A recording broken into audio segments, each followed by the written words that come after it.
Brought to you by V-Guard. नागपूरचा उन्हाळा म्हणजे कडकडता उन्हाळा असतो आणि तापमान सुद्धा मोठ्या प्रमाणात वाढलेलं असतं। अशामध्ये बेघर किंवा रस्त्यावर राहणाऱ्या लोकांचा निवाराचा प्रश्न निर्माण होतो। उष्माघात त्यांच्यासाठी घातक ठरू शकतो। त्यामुळे महानगरपालिकेने पुढाकार घेत अशा प्रकारचं निवारा केंद्र जे आहे ते उन्हाळ्याच्या दृष्टिकोनातून बनवलेलं आहे। या ठिकाणी आपण बघू शकतो की हे निवारा केंद्र या ठिकाणी सगळ्या प्रकारची व्यवस्था त्यांची करण्यात आलेली आहे। अशा प्रकारचे बेड लावण्यात आलेले आहे, गाद्या या ठिकाणी आहे, त्यांना राहण्याची व्यवस्था पूर्णपणे या ठिकाणी केलेली आपल्याला पाहायला मिळते आहे की या उन्हाळ्यामध्ये कडकडत्या उन्हामध्ये कोणालाही उष्माघाताचा बळी ठरू नये या दृष्टिकोनातून महानगरपालिकेकडून हे प्रयत्न केले जातात। या ठिकाणी जर आपण बघितलं तर निवारा केंद्रामध्ये अनेक जण आल्याचं चित्र पाहायला मिळते। हे पुरुष विभाग आहे, त्यानंतर महिला विभाग सुद्धा या ठिकाणी आहे, अनेक महिला सुद्धा त्यामध्ये असल्याचं आपल्याला पाहायला मिळते। एकंदर परिस्थिती जर बघितली तर महानगरपालिकेने हे निवारा केंद्र शहराच्या 6 ठिकाणी अशा प्रकारचे केंद्र जे आहे ते केलेले आहे आणि तिथं ते या लोकांना ठेवलं जातं।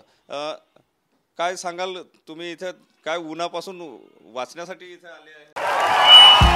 भाइयों बहनों, उनके राज में पावर रहे अनस्टेबल और हम रखे सब स्मूथ और स्टेबल। हमारा नेता कैसा हो जो स्टेबल पावर दे वैसा हो। अब की बार वी गार्ड एसी स्टेबलाइजर का चमत्कार। हा उन्हीसाठी वाचण्यासाठी इथं आलेले आहे आम्ही। काय सुविधा आहे इथं चांगली? हा, सुविधा वगैरे सगळी बरोबर आहे, काही फिकर नाही याच्यात। महापालिकेने चांगलं काम केलं का? हा चांगलंच केलं, सगळं चांगलंच महानगरपालिकेनं काम केलेलं आहे, तशाबद्दल वाद नाही। एकंदर या ठिकाणी आपण जर बघितलं तर हे अशा प्रकारे आसरा घेण्याच्या दृष्टिकोनातून एकतर यांना पोलिसांमार्फत आणलं जातं किंवा सामाजिक संस्थांच्या मार्फत या ठिकाणी आणलं जातं किंवा मग निवारा केंद्राचे लोक त्यांच्यापर्यंत पोहोचून त्यांना या ठिकाणी एकंदर कशा प्रकारे हे निवारा केंद्राचं काम चालते हे आपण जाणून घेण्याचा प्रयत्न करूया। दादा, कशा प्रकारे तुम्ही या लोकांना, कारण नागपूरचा ऊन म्हटलं की ते कडकडतं ऊन असतं, त्याच्यामध्ये यांना वाचवण्याचा प्रयत्न कसा?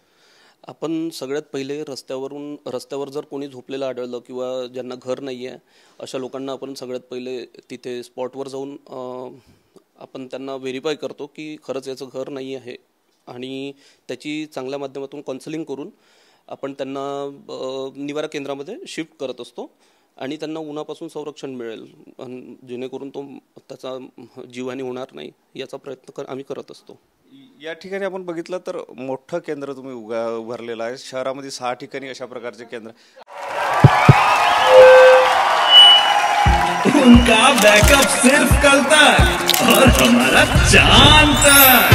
हमारा नेता कैसा हो जो नॉन स्टॉप बैकअप दे वैसा हो। अब की बार वी गार्ड इन्वर्टर बैटरी का चमत्कार। साधारणतः किती लोक या ठिकाणी येतात? आता तर 50 लोक या निवारा केंद्रामध्ये आहे। एप्रिल महिन्यामध्ये आम्ही 11 महिलांना आणि 6 पुरुषांना आणलेलं होतं आणि या मे महिन्यामध्ये आतापर्यंत 6 महिलांना आणि 1 पुरुषाला आपण उचललेलं आहे।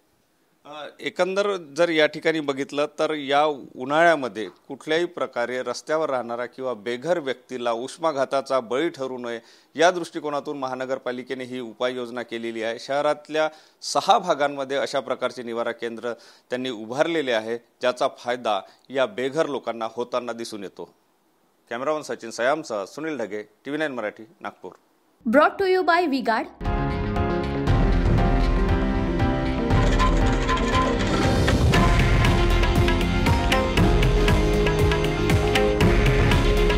हे आहे देशातील नंबर 1 न्यूज नेटवर्क आणि आपण पाहत आहात TV9 मराठी।